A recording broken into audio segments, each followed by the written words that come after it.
New alarm bells ringing tonight on the coronavirus outbreak in this country. Doctors say the virus is spread through droplets when someone coughs or sneezes. And I think the business community, it's in their interest that people actually stay home and stop the spread. For a business that can allow more employees to telecommute, we want you to do that. Hi, friends. I'm Andy Paul, host of the Sales Enablement Podcast, and I want to encourage you to listen to my brand new special 6-part podcast miniseries titled Selling with Purpose. The team behind Sales Enablement Podcast and I put together this incredible series of inspiring conversations exploring what it means to sell with a mission greater than just hitting your numbers in this era of COVID-19 and beyond. So tune in to hear from world-class enterprise sales leaders and learn how their 6 companies will close $50 billion selling remotely. See how they've supported essential workers with the products and services they need to stay safe and thrive during this time of crisis. Subscribe to Selling with a Purpose now on Apple Podcasts, Spotify, Stitcher, or wherever you listen to podcasts.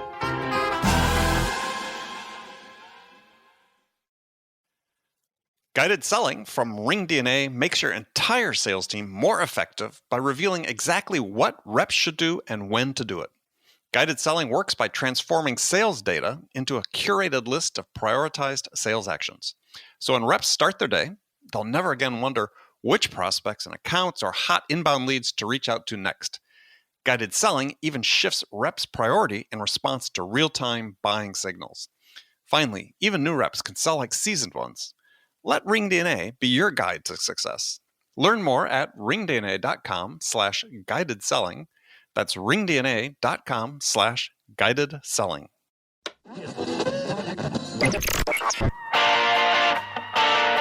It's time to accelerate. Hey friends, this is Andy. Welcome to episode 748 of Accelerate, the sales podcast of record. Hey, I have another excellent episode lined up here today. Joining me for the second time on Accelerate is my guest, Paul Smith. You may recall, Paul is an expert on storytelling, and he was here on episode 239 of Accelerate to talk about his book, Sell with a Story, How to Capture Attention, Build Trust, and Close the Sale. And on this episode, we're going to dig further into the topic of why stories are so crucial for sellers and why they must become comfortable building them and telling them. And we'll also dig into Paul's new book, 10 Stories Great Leaders Tell. Now, among the topics we'll be talking about today are why you as a seller need to build your own sales stories, what percentage of one of your sales conversations should consist of stories, 8 specific questions a sales story should answer, and how to make your stories conversational. You know, they shouldn't be this thing. I mean, where suddenly you're in a sales call with a customer and suddenly the tone of your voice changes and they know that sort of this pitch is coming. So you want to make sure you avoid that moment where a scripted story sounds like a pitch. So we'll be getting into all that and much, much more with Paul. So if you're ready, let's jump into it. Paul, welcome to Accelerate. Hey, thanks for having me back on. It's good to be here. Yeah, well, welcome back. I should have said that to preface it. It's been a few years, but we have a good occasion to have you come back on, talk about your new book.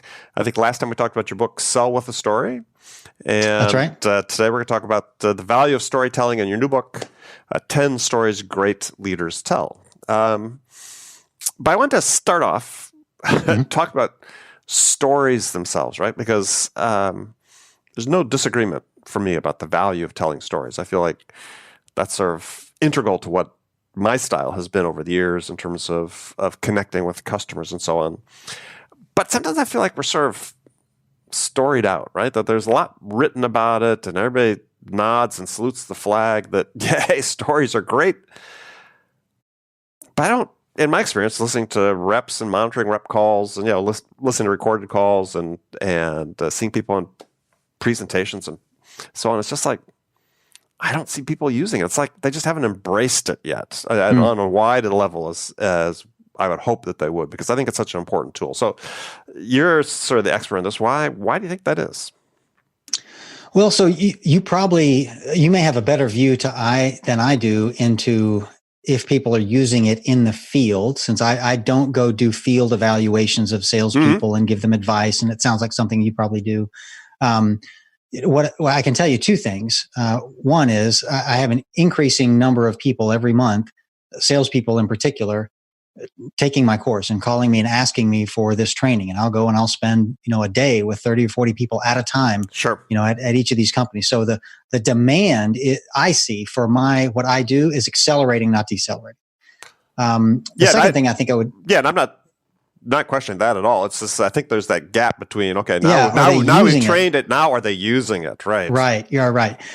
So the second thing I think I would say is that when people ask me, or even when they don't ask me, I'll tell them, what percentage of the time should I be telling stories? And the answer I give is 10 to 15%. That's it. No more. Right? This is not like you should walk around all day long telling stories as a leader. It's not like you should spend your whole hour in a sales call telling stories. So if you do that math, if you had a 1 hour sales call with somebody, that's 6 to 9 minutes that you're telling stories. And these stories should be 2 or 3 minutes long. So on average, in a 1 hour conversation, you might tell 2 or 3 3-minute stories. That's it. The rest of the time, you're just having a conversation. You're going through your sales pitch. You're doing discovery. You're building rapport. You're doing all the things that you normally do. So it's not like, you should evaluate somebody and go, I don't recall you telling stories the whole time. You shouldn't. It should be a minority of the time. And that you may go a whole hour without telling a story. So I think I want to set your expectations for it. Ought to be a very small minority of the time that they're actually using storytelling. But I personally think that's going to be some of the most powerful part of their time in front of a prospect, is that 6 to 9 minutes out of that hour, maybe.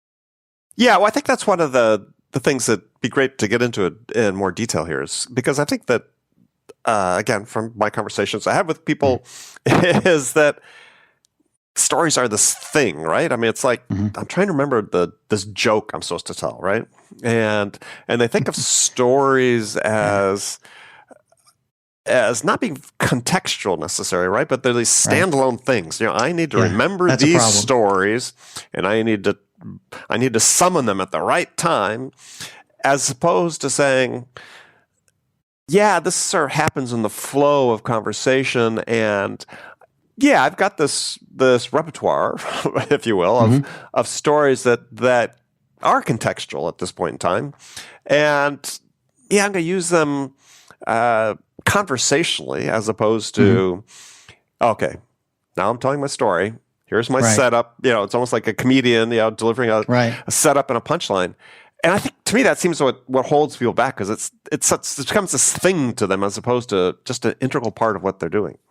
Yes, that's a very good observation. I have a few responses to that. One is you nailed it when you said it's almost like a joke. And those are the people that I know either haven't been to my class or they weren't listening, because I get this phone call all the time, or an email, and it's like, hey, Paul, I've got a big presentation next week, or a big pitch or something. You got any new stories I can tell? I bang my head on the keyboard, because it's like, these aren't jokes. That's not how this works. I don't know who you are, who your client is, what you're selling, what your goal. Like, how on earth could I choose? That would be like saying, hey, you got any good sales pitches I could use? Well, of course not. Like, right? It just doesn't work that way. So when people think about it that way, it's clear that they really don't know what this is, right? The second thing I'd say is the story should sound conversational, like you said. And what that means is they should come out in two different ways. One is they ought to be some of them should be a planned part of the conversation, just like your sales pitch is, right?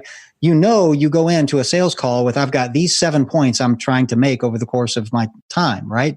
The story should be part of that plan. Only 10 to 15% of the words would be in the form of a story, but they ought to be a planned part. Like, when I get to this part of my sales pitch, I need to give an example of when we've done a really good job for a customer before. Right. Well, that's story number 17. That's my customer success story. I'm going to tell it at that moment. So it's a planned part of the conversation.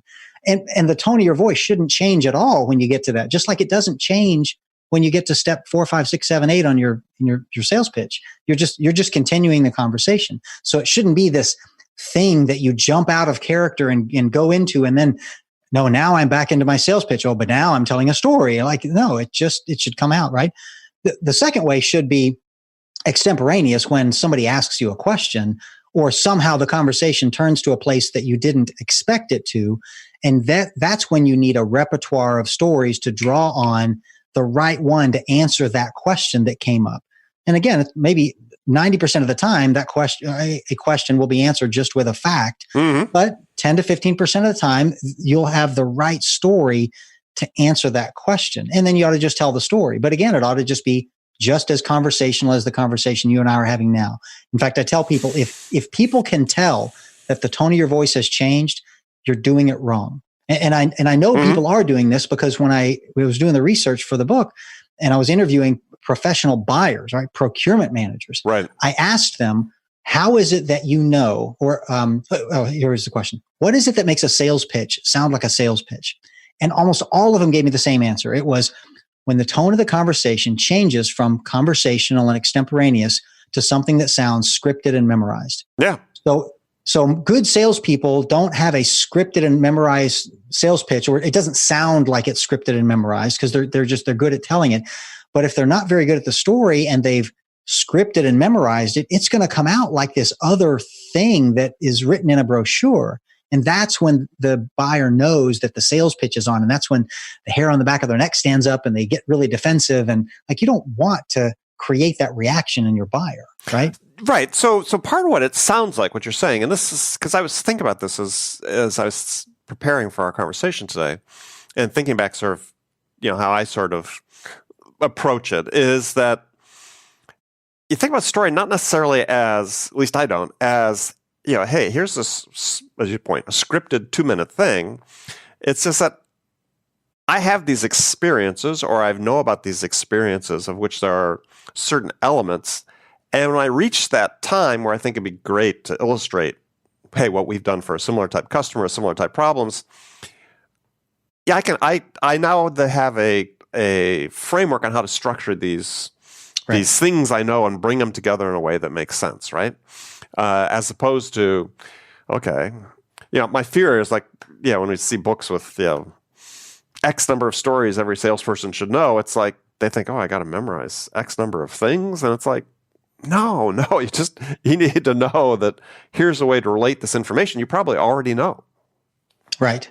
Yeah, that's a good way to put it. In fact, it would be daunting to think that there's X number of stories that I have to memorize. But the way I teach people to remember their stories, I never use the word memorize. The way to remember your stories is in the basic structure of the story. There are 8 questions that your story needs to answer. We probably talked about this last time, but it's been a few years. But the 8 questions all business, leadership, sales stories need to answer.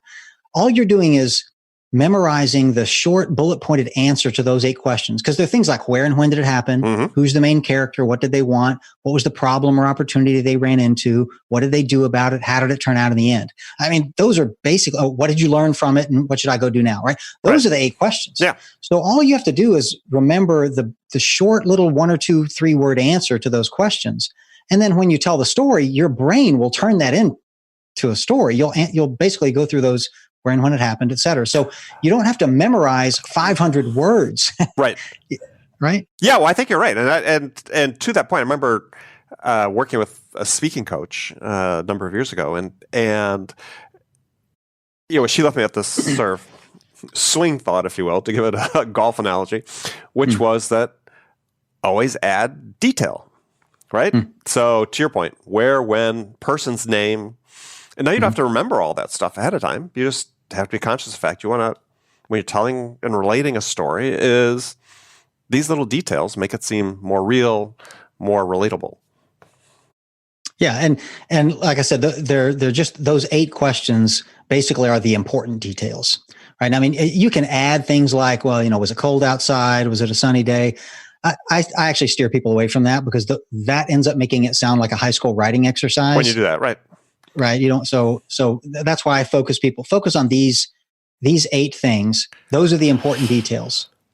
Yeah, well, the details you talk about is a sunny day and so on. If you're giving a public talk, that's one thing, right? But yeah, if you're in a conversation with somebody, it was a cold and rainy night when we did that, right? My eyes are already rolling in the back of my head, right? Yeah, that's the worst way to start a story ever. So I have a theory about stories. It'd be interesting to run it by you because this is what my experience has been, is that I found that I've used stories to tell the buyer's story, and that they're all parts of this construction process. That what I'm trying to do is I'm trying to create this buying vision, this vision story for the buyer, right? What's it going to be like when they achieve their outcomes they want to achieve? And I remember reading a long time ago this quote from John Steinbeck, which you may have seen. He said, if a story is, the quote is, if a story is not about the hearer, he will not listen. The strange and foreign is not interesting, only the deeply personal and familiar. And so, I've read a long time ago, I thought about that, said, well, what I'm trying to do is use my stories to build the buyer's story, right? Because this is ultimately, they need to know what their story is in order to say, this is what we want to do, right? And this is who we want to do it with. Does that make sense to you? It does. However, I don't think every story can achieve that, nor should it. Imagine every story you ever told the buyer was about the buyer. First of all, it's not. But they understand the context, right? That adds to them as a building block to building their story, right? Right. Yeah. So you might tell a story about another client of yours, another customer of yours that is similar to them, right? And they can see themselves in the same situation. Well, so the story isn't about them, but they can see how it very directly applies to them, and how, look, this is another company that worked with us, and here was their problem, and here was the outcome, and they're thinking, ooh, I have that problem and I would love that outcome. Right. And so you think back to the Steinbeck context, is to them, you're telling a story about a similar customer, that's personal and familiar to them, right? So they bring that in. That's a building block in their vision story. And so I look at the purpose of me telling stories is to help them build their own story, right? About what it's going to be like to use your solution to achieve the outcomes they want to achieve. And if you're telling stories that don't help them build that, then maybe the wrong stories. Yes. Yeah, I think I would agree with that. That makes sense. Mm-hmm. Oh, good. I'm not crazy. Perfect. No, not at all. Score one for me today. Because I think that people, and we sort of touched this before, they think of stories as sort of performance art rather than... Oh, yeah. And that's so intimidating. In fact, I tell people, explicitly don't think of it that way. In fact, most of my clients are not actors and professional speakers, right? They're salespeople, right? So nobody expects them to have this perfect delivery of a story, right? So if you stutter and stammer a little bit, and you don't make the right eye contact, and you fidget with your hands a little bit, and you make a lot of the little performance faux pas that you'd probably get coached out of if you had a professional coach. As long as you tell them a story that's helpful for them, they'll forgive you all those little, foibles. But if you tell them a boring, irrelevant story, but you tell it to them in a way that would make a Shakespearean actor proud, right? They will never forgive you for wasting their time. Exactly. Right? Because so it's all about the story, not about the delivery. This is not, in fact, in my training classes and in the book, there is very little about delivery. Yeah. In fact, I think I have one chapter in the book about how to deliver the story, and I spend 0 minutes in my training classes talking about that because it's just not important. And if you're focusing on that, you're focusing on the wrong thing. And it will make you stop having a conversation because you start thinking performance aspects. I've got to project my voice or whatever, other kind of, you don't be thinking about that at all. Think about having a conversation with a buyer. That's it. Yeah. And I think what I see as sort of a key point for people is that, I think what intimidates people, and we touched on this before, is that this idea that they're having to create out of whole cloth these news stories and memorize them. And I believe what you're really teaching people is, how to organize your own set of experiences and relate them in a way that are relevant and contextual and memorable to your buyers. Can I borrow that? I think that's good phrasing. And it's much less intimidating than I think you have to come up with all these stories. You're organizing your own set of experiences. I like that. I think the only thing I'd add to it is, and maybe other people's experiences, because every story, shouldn't be about you, but you should have stories about other people. But I like that organized set of experiences. Yeah, part of my experience. You should patent that quickly. Okay, I'm going to take it. That's fine. That's fine. Well, part of my experiences, I learned from other people, right? I talk with my peers. I learned what they've done, and so on. That becomes part of my experience. So I've never been conscious of ever memorizing a story, yet. Get me on a podcast. Somebody's interviewing me, and we start talking about sales, and we'd go for. I think I could be. I immodestly say I could be entertaining for a couple hours at least, but it's all stories, right? But it's just they're not.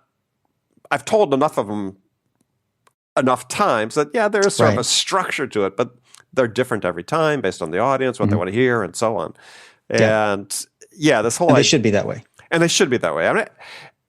And it must be frustrating for you as someone who's an expert in this, is to see that we've got this, I think, at least in certain segments of our sales profession, the sort of increasing reliance on scripts. And I was just reading an article yesterday on LinkedIn. Well, actually, I scanned it and quickly got rid of it. Scripts are really good. They're not bad. They're not the evil. They're what we should all be relying on. I'm like, oh, really? My belief is that as we become increasingly scripted, and I've heard this on recorded calls, is clearly the customers are becoming scripted in their responses. Right. You're the fifth one who's called and asked me that exact same question, so I'm going to give you the exact same answer. Right. Well, I should probably reserve judgment until I read that article myself. But remember what I just told you when I was researching with professional buyers and asked them that question: what is it that makes a sales pitch sound like a sales pitch? The answer was when things started sounding scripted. Yeah. Right? And that's, like I said, that's when the hairs on the back of their neck stood up and they got very defensive and they started looking, they went into evaluation and critique mode. You don't want your buyer in that mode. You want them in relax and listen mode. Right? Yeah. So scripting immediately turns people off. Sure. But that's become our default, right? Looking inside sales teams with SDRs, the SDRs are all, for the most part, not entirely, but a large segment of them are heavily scripted, right? Right. And it's funny when you listen to the calls, is they'll ask a question, they'll get a response, and there's this pause. This noticeable. They're looking pause, up the next thing to say. looking up the next question, instead of thinking about, what did they just tell me? And is there a follow-up question I should be asking to that? Right. It's like, next question. And that's one of the benefits of storytelling, is that it gets your audience, it gets you and your audience off of a script, right? That's even if it was a story you planned to tell, it still feels off script. In fact, think of it like when you're in college and you're, sitting there taking notes, the professor's at the board writing all these formulas, and you're madly writing everything down. And then, he or she turns around and just like gives you an example or an anecdote or illustrates it with a little story or something. Like, what do the students do? They put their pencil down, they lean back in their chair, and they just listen, because, this isn't going to be on the test, right? It's just a story, right? It has that same effect on grownups too, right? It's this isn't going to be on the test. I don't have to be evaluating and poking holes in this. I can just relax and listen. And that's what you want your buyer to do, at least every once in a while, right? Yeah. Well, it's interesting you brought that up with a university professor, because I remember I had a professor, and I was thinking about this not that long ago. It's something I was writing. And I subconsciously, as I was reevaluating, I was like, oh yeah, I've actually, that's really stuck with me. I've been using this technique for my entire careers. Yes, he would stop the lecture, he'd be making a point, and he'd say, well, let's just take a second and imagine, if you will, that you're in, right? And he's setting the scene, put you into the picture. And to your point, we all stop, we all listen. And it's such, again, we start building our own stories then, right? We start thinking about this. And then that probably became the most important, most impactful learning moment for you during that lecture. And it was probably 5 or 10% of the lecture, right? Yeah. And I found, as I look back in my sales career and so on, is that, I was using that.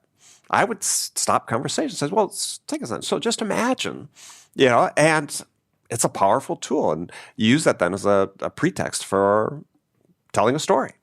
Right. You got it. Yeah. So my concern, sort of leading back to the beginning, and then we'll get to your book here, is that there's things we do, I think, inadvertently when people read about stories and so on that make it more complex. And it could than it needs to be. Than it needs to be. And it could be as simple as we just talked about. It's just saying, well, just imagine for a second, put yourself in, and that opens the door, right? And then you, as I said, organize these experiences you had in a way that make it relatable to the buyer, and you're telling stories. You're having a conversation. No matter where your sales team is working from, RingDNA can enable them to be more productive and effective. RingDNA offers a complete platform for remote sales teams that gives reps the tools they need to connect with more prospects and create more opportunities and drive more revenue no matter where they're working from. And managers can get real-time insight they need to coach reps to success. Win more deals from anywhere on the planet with RingDNA. Learn more about how RingDNA helps remote teams at ringdna.com/remote work. That's ringdna.com/remote work. New alarm bells ringing tonight on the coronavirus outbreak in this country. Doctors say the virus is spread through droplets when someone coughs or sneezes. And I think the business community, it's in their interest that people actually stay home and stop the spread. For a business that can allow more employees to telecommute, we want you to do that. Hi, friends. I'm Andy Paul, host of the Sales Enablement Podcast, and I want to encourage you to listen to my brand new special 6-part podcast miniseries titled Selling with Purpose. The team behind Sales Enablement Podcast and I put together this incredible series of inspiring conversations exploring what it means to sell with a mission greater than just hitting your numbers in this era of COVID-19 and beyond. So tune in to hear from world-class enterprise sales leaders and learn how their 6 companies will close $50 billion selling remotely. See how they've supported essential workers with the products and services they need to stay safe and thrive during this time of crisis. Subscribe to Selling with a Purpose now on Apple Podcasts, Spotify, Stitcher, or wherever you listen to podcasts.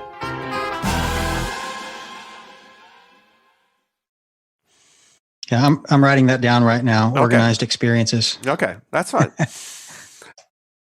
I'm here to help, Paul. Yeah, you're doing it. Thanks, man. Keep going. It's not just the audience; it's our guests as well that benefit. So, all right. So let's talk about your book. 10 stories. 10 stories great leaders tell. I was going to say 10 great stories leaders tell, but 10 stories great leaders. It'd probably work both ways. Yeah. But I like it the way you have it. So I love these, and I think, they're good. I see it as sort of like cultural touchstones, right? As an organization, which make them so important because, especially in smaller organizations, startups, I've spent a good chunk of my career in. The successful ones were the ones that had this common foundation that were built out of these stories. And I'm not talking about, hey, we've 2 guys in a garage founder story, but things that you talk about that. A founding story is important, but it's not necessarily that one. So why don't you take us through sort of the highlights of the stories, and then there's a couple I wanted to talk about in particular. Sure. Yeah. So, well, first of all, where I came up with these is, I've been trafficking in stories now for almost a decade. And you make it sound like illegal arms sales, or you're selling you're selling ivory. I guess it did. It did. Yeah. Okay. Let me say that differently. I've been working in organized experiences and cultural touchstones for a decade now. And so I wanted to start with, what are the stories that my clients most frequently ask me for help with? Right. Because I wanted to know that these are real practical stories that I know leaders want. But I also wanted to make sure that these were stories that I think every functional leader could use. These are not just stories for salespeople or just for the CEO or just for the COO. I think every functional leader needs these. Yeah, you have a couple. Well, one specific sales stories, but others I think are quite relatable to sales. Yeah. Right. Yeah. So, but anyway, you want me to just give you the list, and we'll get the list out there and talk about them? Let's go. Yeah. So the first four kind of go together because they're about setting direction for the organization. So that's where we came from. So that's that founding story, but much better than the two guys in a garage story. We can talk about why that is later. Why we can't stay there. So that's a case for change story. Where we're going, which is a vision story, and how we're going to get there, which is a strategy story, right? Because strategy is about how to get from where you are now to where you want to be. Right. So that's the first four. The second four are more about who we are as an organization. So that's what we believe. So that's a corporate values story. Who we serve. So that's a customer story, a story about the customer. So our colleagues can have a visceral human understanding of who we're really working for. What we do for our customers. So that's kind of a classical sales story or customer success story. And then number 8 is how we're different from our competitors. So I call that a marketing story because usually marketing's job is differentiating yourself from your competitors. So that gets us through 8. The last 2 kind of go together as well, but they're more about, more personal to you, the leader. So number 9 is why I lead the way I do, a personal leadership philosophy story. And number 10 is why you should want to work here. You being whoever you're talking to, right?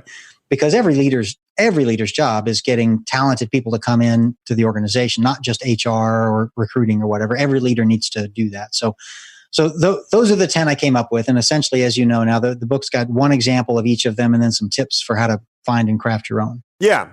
Well, let's start the end. Okay. Because I think that's, as you said, these are not just for CEOs. This is for anybody that's in a leadership position. You could be a frontline sales manager. You could be whatever, right? A supervisor in accounting, but it's you have to understand what that story is about why you lead the way you do and why you should want to work here. And I always harken back to this experience as one startup I worked with, extremely successful CEO, but at the time was. Yeah, now they're a multi-billion-dollar company. Back then, we were nothing, and a couple handful of people in a room, and I was asking him this question, and he said, "Well, I want to build a company that I would want to work at." And I always thought, "Wow, that was a great story." Right? To me, is he just said, "I want to build a company that I would want to work at," and I think he's accomplished that from growing from where they are now to close to 10,000 employees maybe and multiple $1 billion in sales. It's like, yeah, he's done that, right? I mean, I'm sure it's not perfect. I worked there for 7 years. I haven't been there for a while, but it's like, yeah, because I know they've got.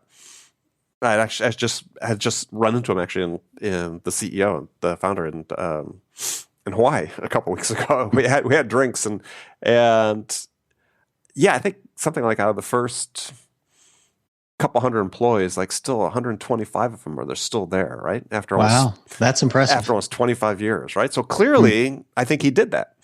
Yeah. But what a powerful message you're sending to people. And I think of how often managers don't live up to that, right?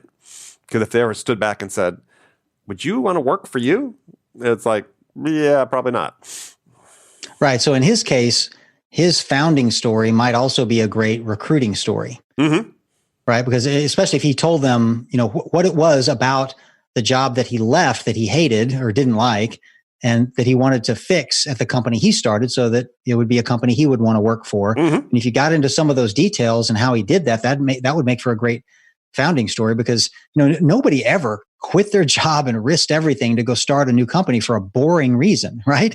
There's always a good reason behind it. Yeah. And it sounds like he had one. So that would become a great founding story, but it also serves as a great recruiting story. Yeah. Another one was, let's talk about the sales story, because it struck me as not just a story that leaders need to be able to tell, but it's a story that salespeople need to be able to tell as well. Well, yeah, certainly. With all of these, so that, there's one sales story, one marketing story, one recruiting story. The salespeople, of course, have got lots of stories that they need to tell. And the marketing people have lots of stories they need to tell. The HR people have lots of stories. But I think every leader at the company needs to be able to tell one good sales story. And they probably need to be able to tell one good marketing story and one good HR story. Hence this list of 10. Yeah. You can't be so functionally siloed that you only know about your discipline, right? You need to know a little bit about the others to be an effective leader.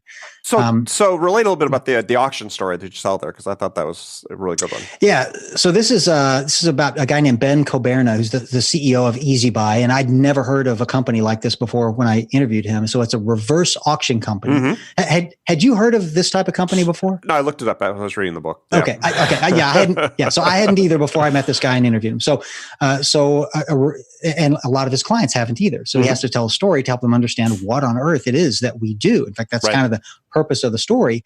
And so it's a reverse auction company gets a bunch of companies who do something that your company needs and has them compete and bidding on your contract, and whoever bids the lowest wins. So that's why they call it a reverse auction. But that's still kind of confusing just for me to say those words, hence the need for a story. So he often tells them, about one of his first clients. He said it was a mid-sized city government in Florida, I believe. And of course, they had a municipal water treatment plant, and, it builds up a lot of sludge, and they need to, cart that off somewhere. And there's a company whose job it is every week or month or day or something to go carry off all this industrial sludge and put it wherever it's safe, I guess.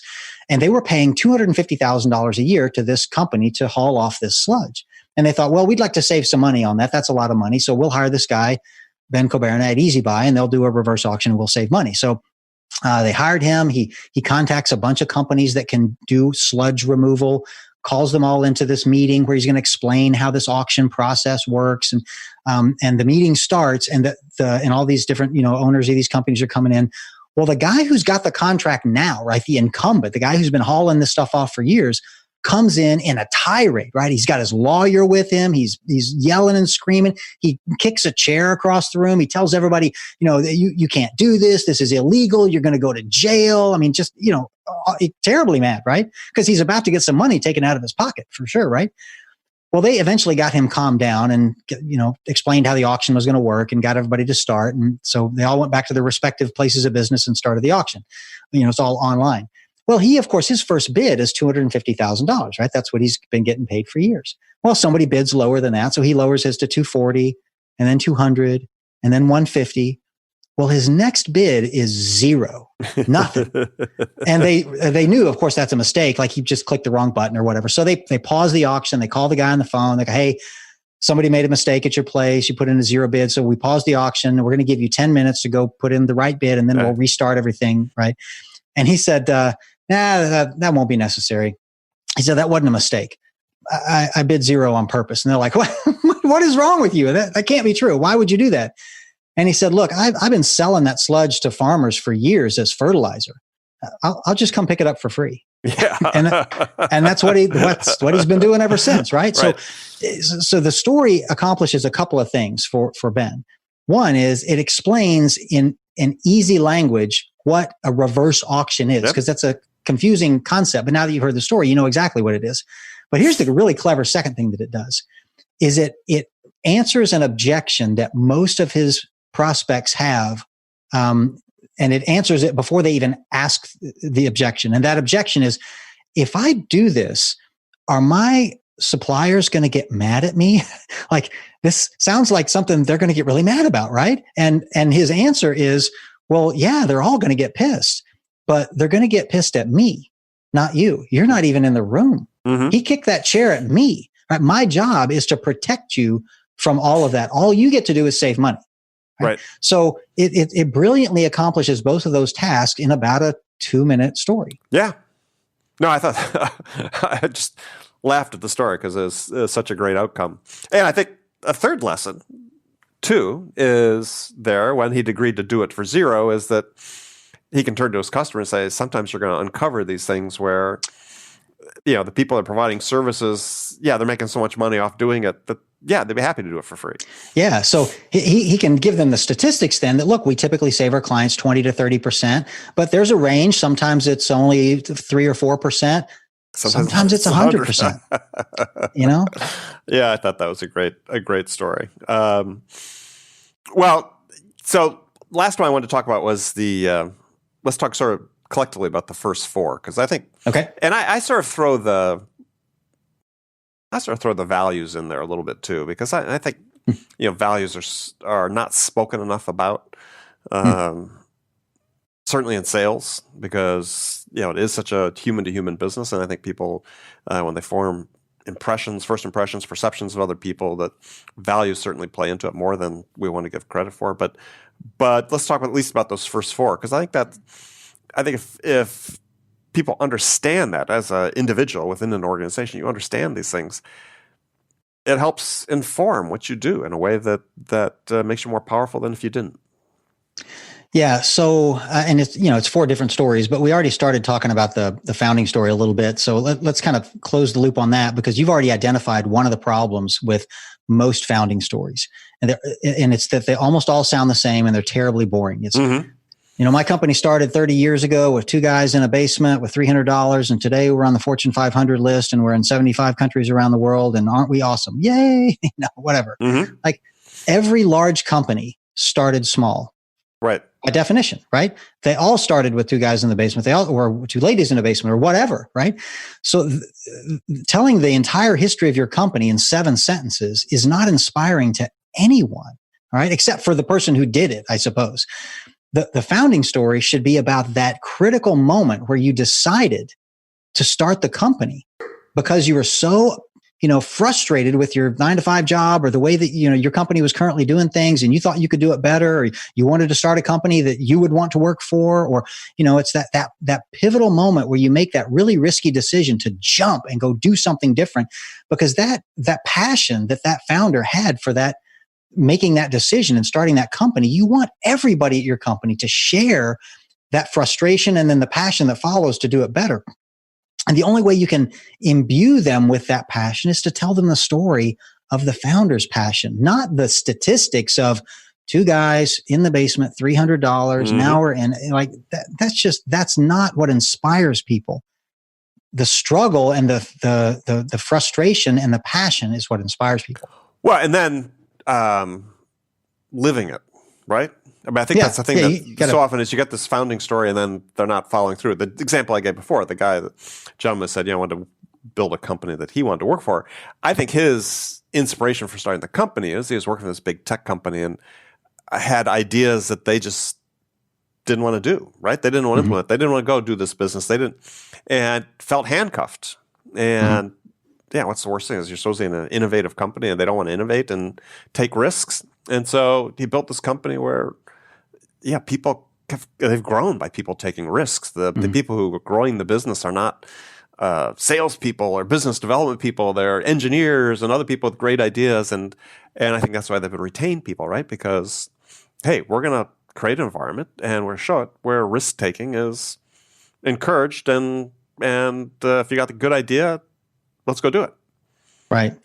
Yeah. So I'll try and summarize a little bit of the next three. So, a case for change story is typically a story about whoever it is that the change is going to benefit. So if you realize your company needs to go through some major change, clearly somebody stands to benefit from that, right? It's either going to be the employees, it's going to be your customers, it's going to be your shareholders, it's going to be the community, like somebody's got to benefit. Figure out who that is and tell a story about them. Like what's their frustration today and how's that going to be much better in the future after you go through this change? And that will inspire the organization to want to, because people want a human reason to do something, not, oh, well, our earnings per share will go up by 3 cents if we do this. Like, who's that going to inspire? No. Right? But if this is going to save Sally in accounts payable 7 hours a week that she's now going to get to spend with her kids, now you're talking about something that people can get inspired by, or this new drug is going to save, 1,000 lives a month, and here's Jenny, the first one it's going to save because she's waiting for it right now, The vision story and the strategy story are two that I find leaders find the most difficult to tell stories about. Interestingly, they're the ones that leaders often have the best understanding of already. Like any good leader in a company has a vision for what they want the company to be. And they can usually articulate that in a few words.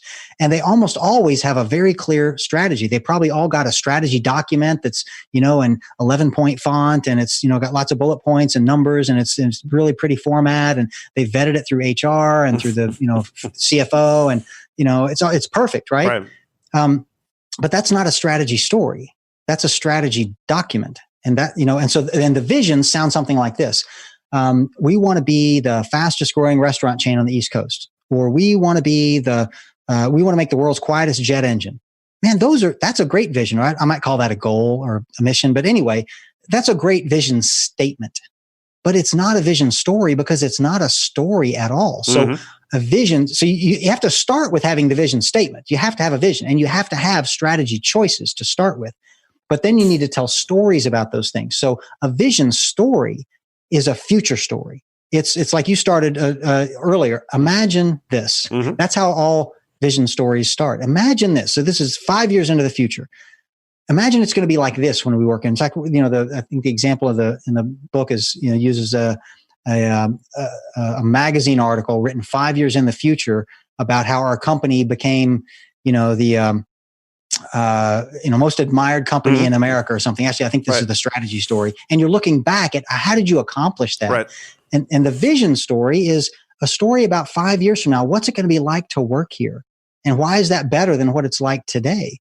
Because if it's not any better, why would I want to help you accomplish that vision? Right. So the vision story it's always got to be about, and the strategy story too. The heroes in the story have to be the people who work there, whom you're trying to convince to embrace this vision and help you accomplish it. Right. So then that's a story, not just a list on a document. Right. Which, just sort of in closing, as you can see where some of those stories become problematic for leaders, because we've built this cult around the hero CEO and too many that fall into that trap, as opposed to saying, it's individuals that make this all happen, not the people at the top. So, all right, Paul, we've run out of time, but as always, it's been fabulous talking with you and great information. So how can people connect with you and learn more about your book? Yeah, thanks. Thanks again for having me on. So probably the best place is my website, leadwithastory.com. It's got links there to all the books and the training courses and all the stuff I'm up to. Okay. And they can connect with you through there too? Yep. Okay, perfect. All right. Paul Smith, thank you very much. Thank you. Cheers.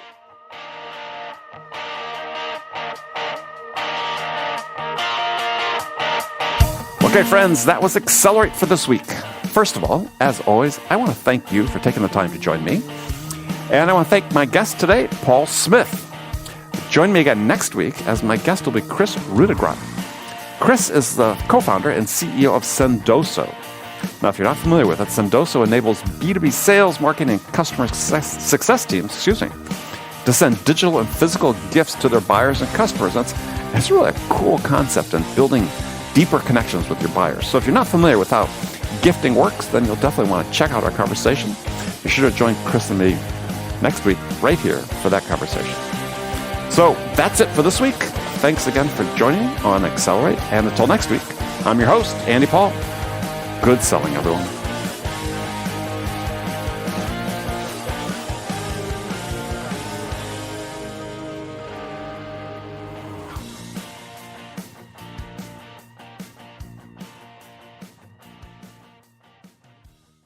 RingDNA is the leading sales enablement platform that uses AI to help scale business growth.